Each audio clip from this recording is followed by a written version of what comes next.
My name's Dr. Donald Hannam. I'm 65 years old. I was born in Sydney and lived in the suburbs.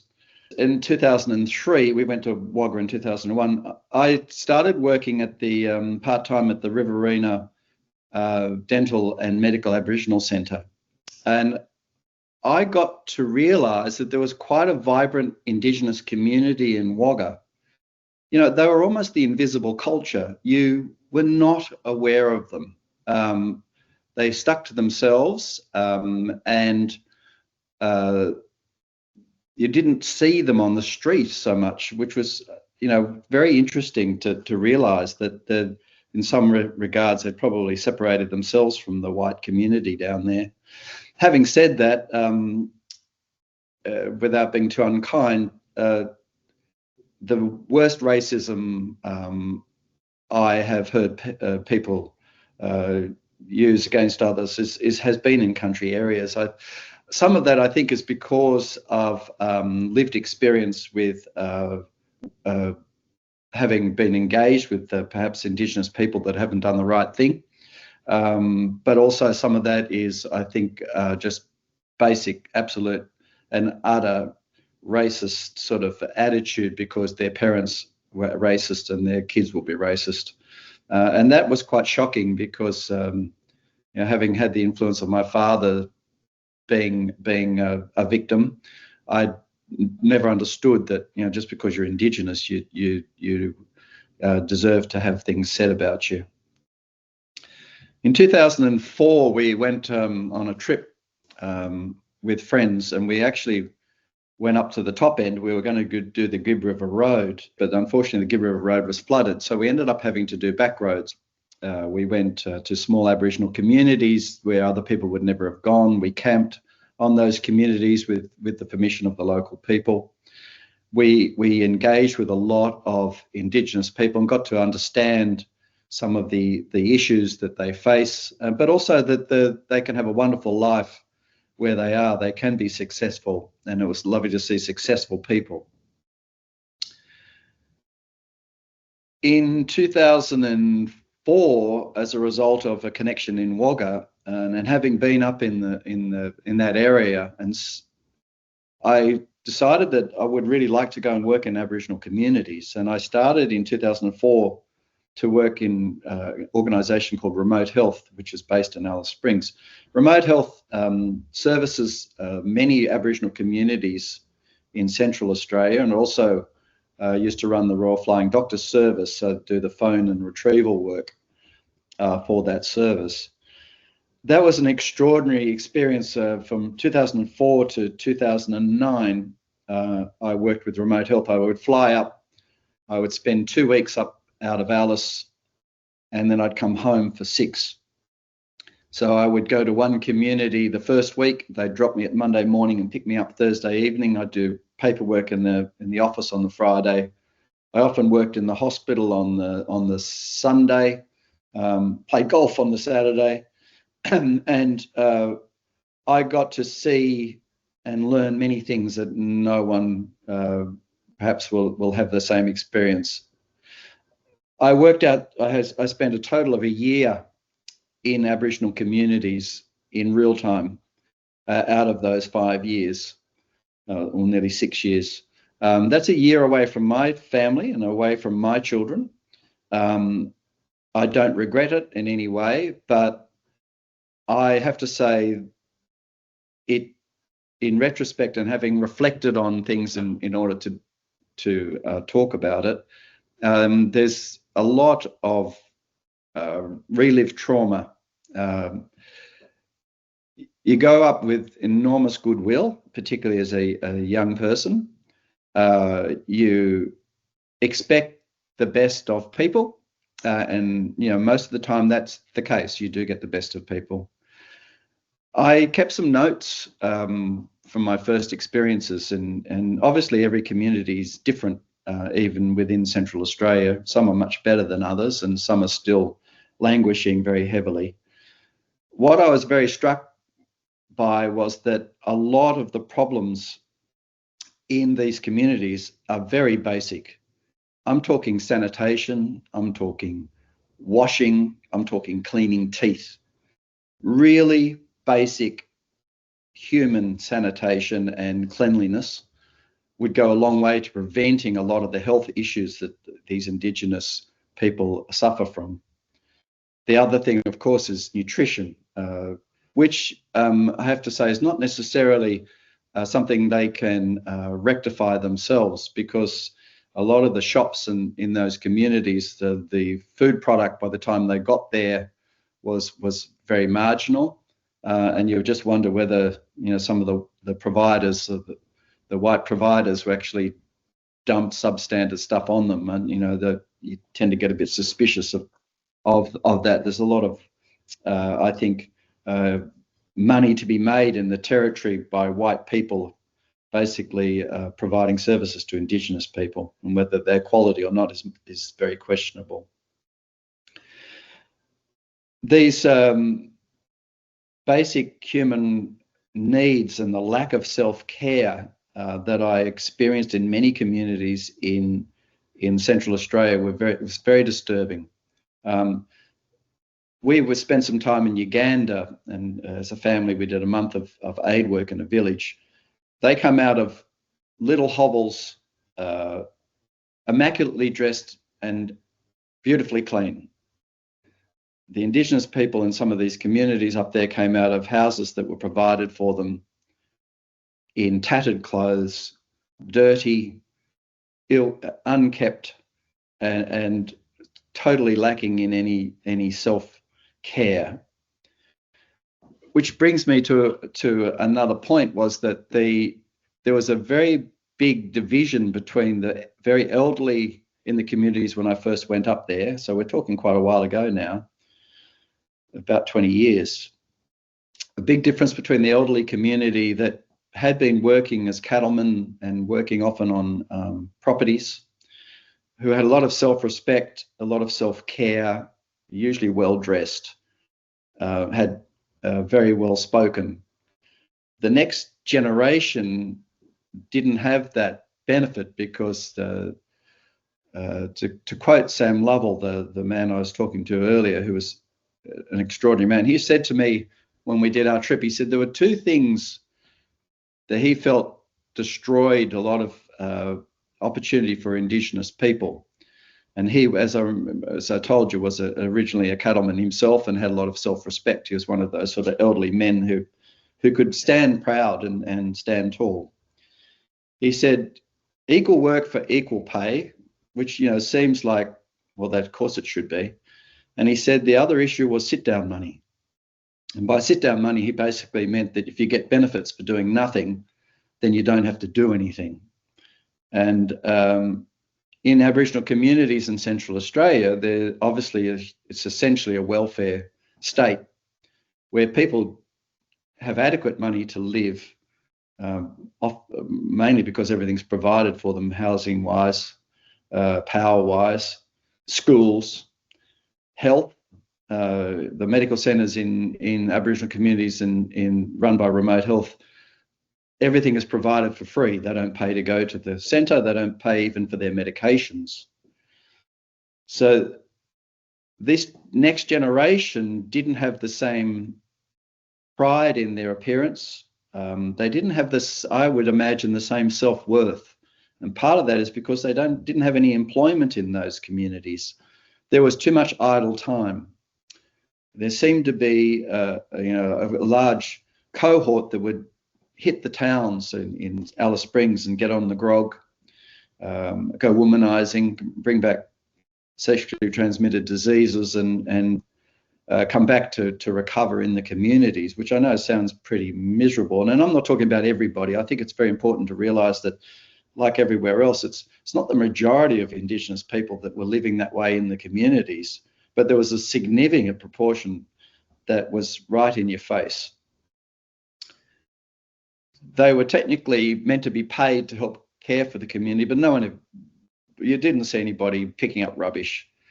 There would be dirty nappies, soiled nappies in the street, dogs eating them. There's litter everywhere. Nothing was really cared for. The houses were usually destroyed within a short space of time. Toilets would block up because they were never properly flushed. And that would sort of cycle into the point where you had a broken sort of community. That made it very hard for the good people to actually get things going, to actually make things better.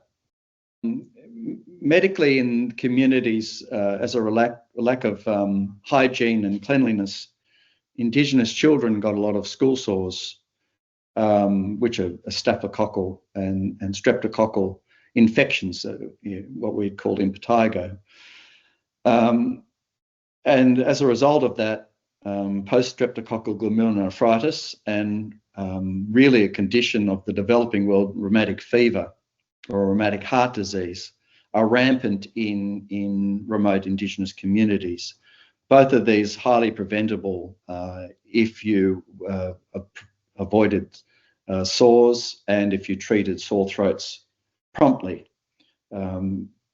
The rheumatic heart disease has lifelong implications when you destroy heart valves, and post-streptococcal glomerulonephritis obviously does kidney damage, which also has lifelong implications. The other things that main disease that Indigenous people are prone to is diabetes. It's a disease they're prone to based on genetics. Diabetes requires a lot of discipline insofar as that you need to eat well and you need to eat nutritious food.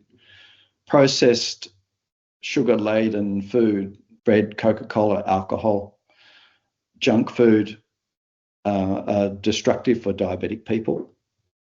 And of course, diabetes needs to be medicated to prevent complications and to help improve the sugar levels. As a result, a lot of people didn't engage with treatment, meaning that they got peripheral vascular disease, heart disease, and kidney disease from their diabetes and became very unwell at a very young age. Dialysis in remote communities is not available, and a lot of Indigenous people end up needing dialysis. There was a big dialysis centre in Katherine where I worked there. There's obviously a big dialysis centre in Alice Springs, and they're trying to set up satellite dialysis places. Dialysis means you have to basically be hooked up to a machine, usually for 3 days a week, usually for 4 or 5 hours. A very tough thing, and something that requires you to be in a stable place for a stable length of time.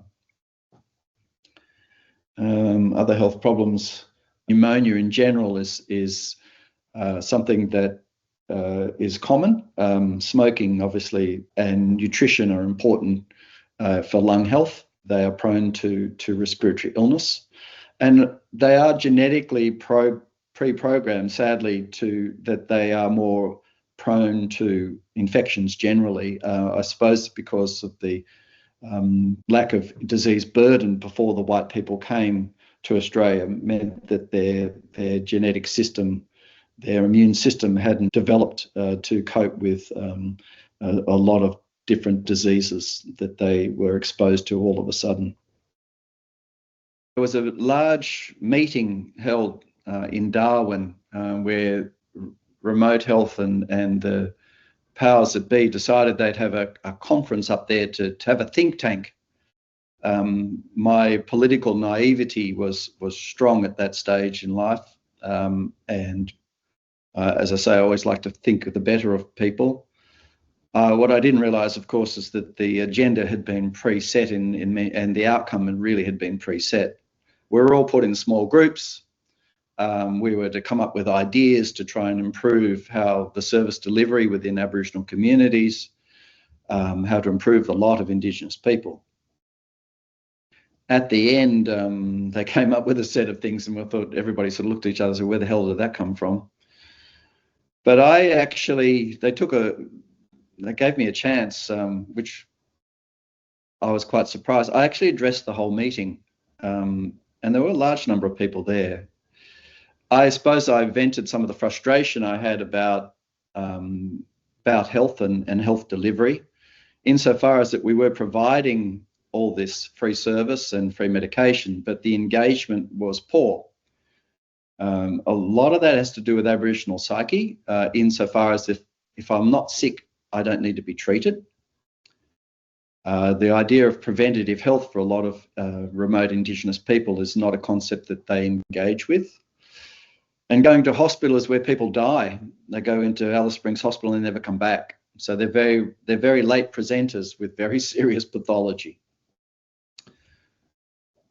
I therefore vented frustration about the fact that we're providing all this medication and all these services with no avail or no positive outcome. In fact, the concept, I believe, of closing the gap, we're in big trouble for a lot of the remote communities. Health indices are going to deteriorate if it stayed the way it has 20 years ago, where that middle generation essentially are not caring for themselves and not caring for their children in very basic sort of hygiene and health. Their health indices are going to deteriorate dramatically, and the death rate is going to be much higher. I also addressed the meeting about a concept that I felt was really something that could actually improve the lot of remote communities. One of the things I think is that a lot of the kids in remote communities really don't have an opportunity to engage outside those communities or to advance themselves anywhere else, because they're not, many of them aren't even able to speak English by the time they finish school. School attendance is poor. School discipline is difficult for the teachers. I got to know a teacher at one community, because that community I visited regularly for 4 years. To get the kids to sit and to engage was tough. I decided that at the meeting that I said, look, I feel we should be creating a care centre within a community, which is more like a community centre, where we get women, when they're first pregnant or even before they're pregnant, improve their nutrition so that the baby is born healthy, to make sure, try and encourage them not to drink so that you don't get fetal alcohol syndromes. And there are only a small percentage of women that do, but it's very profound, the impact of fetal alcohol for that child for the rest of their life, and as a burden on the community for a cost. That person is not capable necessarily of having a good life and being productive. So my concept was to get a centre, get women early, when the baby's born, to help the mother care for the child, to make sure that both mother and child were able to wash, to be nourished, and then to actually structure for that child, structure play, learn English as well as their native language. I don't disagree that then being able to speak language within those communities is absolutely essential, but bilingual is, I think, even more essential. And a lot of these kids, because they can't speak adequate English or write or read or even do basic mathematics, means that their capacity to be employable in the future is zero.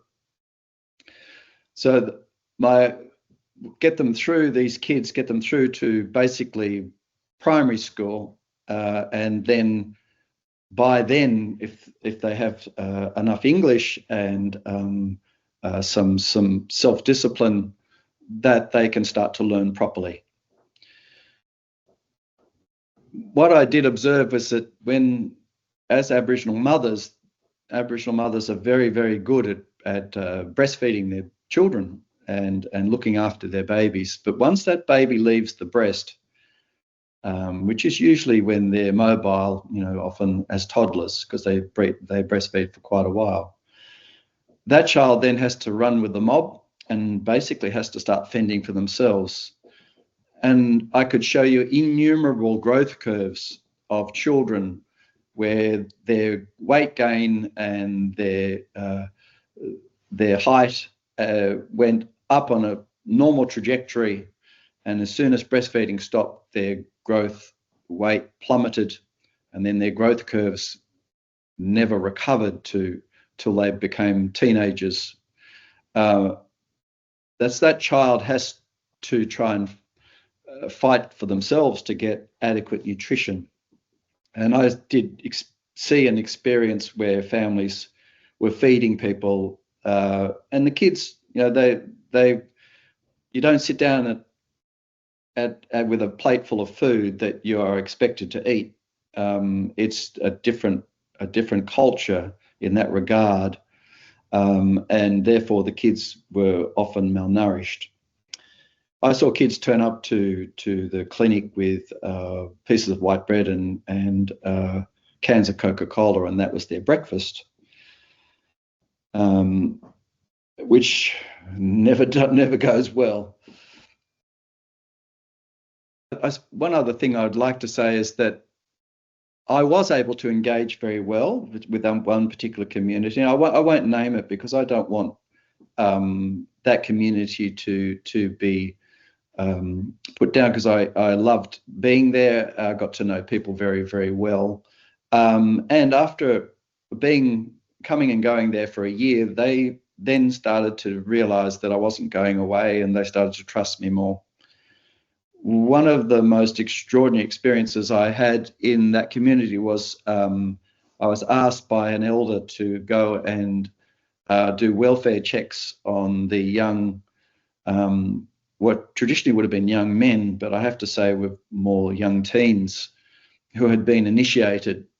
They had an unfortunate case where a young man had bled to death from ritual circumcision. The clinics in their wisdom have decided that from a hygiene point of view, they would provide kits which included essentially surgical scalpels, blades, which when wielded in hands that don't know what they're doing can wreak a lot of havoc. That was an amazing experience at many levels, but there were a couple of things about that did disturb me. One is that a lot of these kids were quite young.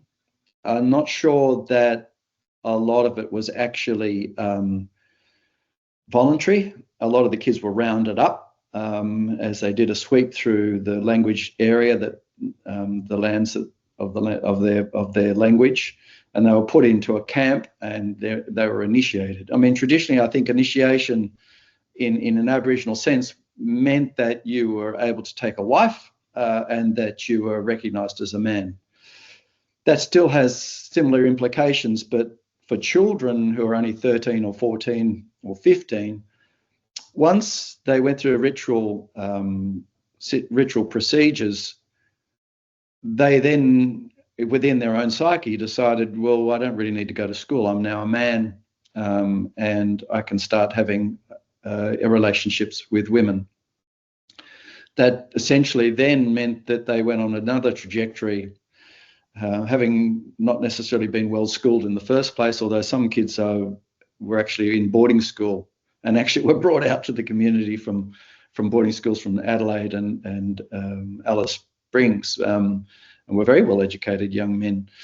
But that had I think a potential on their trajectory as to they've reached the top and they don't need to go any further. And I'm not sure that was a healthy process for them. In 2009, I stopped going up to Alice Springs, and I decided to retrain as an emergency specialist, having been a GP and remote health practitioner. My wife's work took us to Darwin. I did my advanced training in Darwin. I actually ended up spending 5 years in Darwin.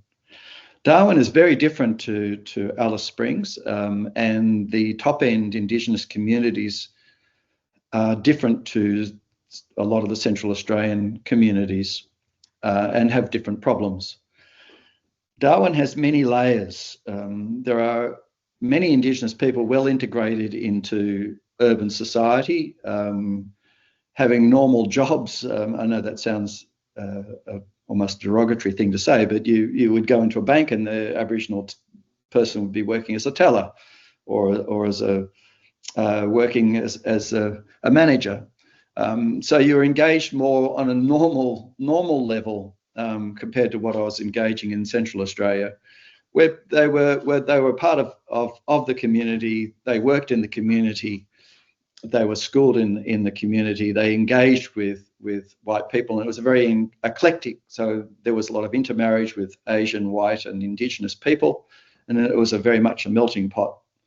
So that was one layer of Darwin, which gave me very positive experiences again of the capacity of Indigenous people to live good lives and to have self-respect and to be successful.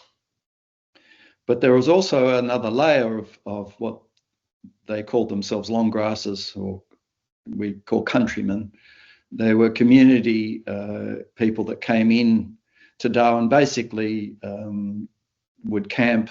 A lot of the time they'd get on the grog, and a lot of the time they would be chasing girls. And that was a different group who obviously were living very rough and had a lot of health problems as a result of alcohol excess.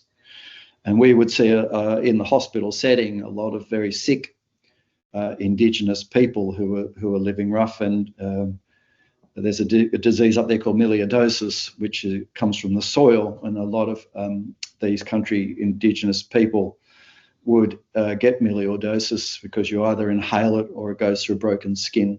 And it's a very nasty disease that is very lethal and has very poor outcomes medically. That is part of that cultural norm where preventative health is just not in the psyche of an Indigenous person, which makes it very hard to correct health outcomes for a lot of Indigenous people who are in remote areas. They therefore will continue to suffer from diseases that are treatable and in some respects very preventable. Which brings me, we talked about cultural norms. The concept that all Indigenous culture is good, and the sort of cultural smokescreen where if you challenge something, well, it's cultural, therefore you have no right to challenge what we do or say. I think there's a lack of honesty over what some of the cultural norms do, both for us, and for Indigenous people. There are undoubtedly some very destructive current cultural norms that would have been very good for remote desert dwelling hunter and gatherer Indigenous people, where you needed to support each other to survive. If you didn't share your food, then people would starve. The less capable would starve. So there's this concept essentially that what is yours is mine, particularly if you're either a blood relative or a relative through skin or ceremony. That means that if you're nominated as my brother, I can go up to you and say, give me your car. You can't say no. You give me your car. I can go and trash it, and then nothing's said. And I witnessed this many, many times in remote communities. The lack of care over possessions, because they're just not important to some people, means that it sort of fosters this cyclical despair. I saw people try very hard to get businesses running. They would be successful, but the humbug, as their word is called, where the relatives would come and take things from them, meant that after a while they think to themselves, well, I'm working very hard to try and improve the lot of my family, and it's all just being taken by my extended family, and they give in. I witnessed when I spent 3 months in Katherine, I witnessed a beautiful, well-dressed auntie about to start shopping at Woolworths. I witnessed, obviously, her extended male family, 3 of them come up to her. She had to open her purse. It was emptied by the young men. She had a look of despair on her face, turned around and went back to the car. I witnessed an artist in Central Australia who was a very famous artist. She was painting. Her husband was standing at the doorstep berating her to go faster because he wanted the money from the painting so he could go and spend it elsewhere.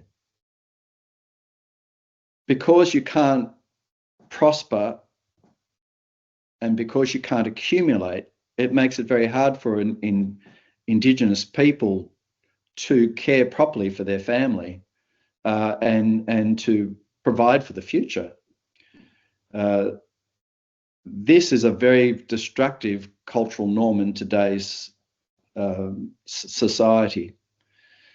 And I think if you're going to want to talk about culture, I think you have to own up to the cultural norms that are destructive as well as owning up to the cultural norms that are productive. And that is not, I think, something that we are allowed to talk about, and it's something that is not talked about.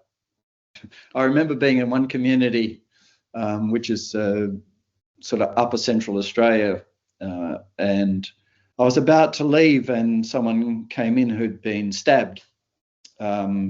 It wasn't hadn't involved any major structures. It was a peripheral limb injury. And so I then thought, righto, so I stayed and I stitched that one. And then another person appeared with a cut scalp. I thought, righto, so I stayed and I stitched that one. And then another person came in with a cut leg. It turned out that there was a warring family feud fueled by alcohol in the community, and the sort of cyclical appearance of people that had been damaged by knives and probably machetes was quite alarming. That's something that periodically happens in Indigenous communities. There's particularly in the one that I worked regularly at, did not have any local police force and anywhere within striking distance. So a lot of the community had to be self-governed, which is the want of some communities. But it did mean then if you had feuds or disputes that would often escalate, particularly if fueled by alcohol, into violence. And in those communities, you know, this concept that you've got an established elder is not necessarily intact. I went to several communities where there was dispute over who was the true elder. And I think we are naive if we don't realise that Indigenous people are actually highly political. They are not stupid, and we should never believe they're stupid. And I don't believe they're stupid. They can be highly manipulative when they want to be. They can be highly motivated when they want to be, but then they can also hide behind a cultural smokescreen when they want to.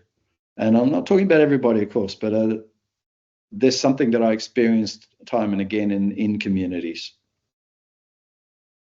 Indigenous people are not homogenous. They are heterogeneous. I've worked, obviously, as I've said, I worked in Wagga Wagga, I've worked in Central Australia, and I've worked in Darwin. I've worked with Indigenous people, many who I would regard as very good friends. They are not the same. Their needs are not the same. The culture we get in Sydney is very different. I equate it to, like, if you go to church, you know, say for Christmas, you know, I'm not a regular churchgoer and for various reasons. You go to church on Christmas morning and the priest gets up there and he says, well, you're all sinners, you're all bad people, You all need redemption, and you'll only find the way in Jesus the Lord. That sort of attitude where I know I'm not a sinner. I mean, I don't kill people. I don't steal from people. You know, that's sinning. But I'm told that I'm bad. I get the same feeling from the Indigenous discourse that we get in Sydney, that essentially as a white person, I have done bad things to Indigenous people, and I have promoted the issues that keep Indigenous people downtrodden. The majority of Australians were not here when a lot of this injustice was done. I don't deny that injustice in the past have been done, and horrendous things have been done right up to the 1970s. That's now 50 years ago.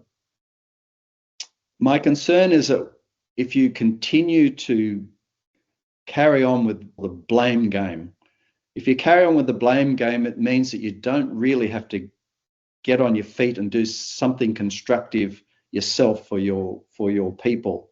I think we need to move together. I don't like the culture of preached division, where you are excluded because you're not Indigenous.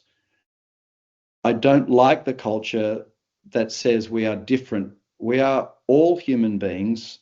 We all have basic needs. On a one-to-one level, when you engage, you realize there is more that is in common than divides. And I feel that these discourse in the public sphere in the South down here is one of division and derision.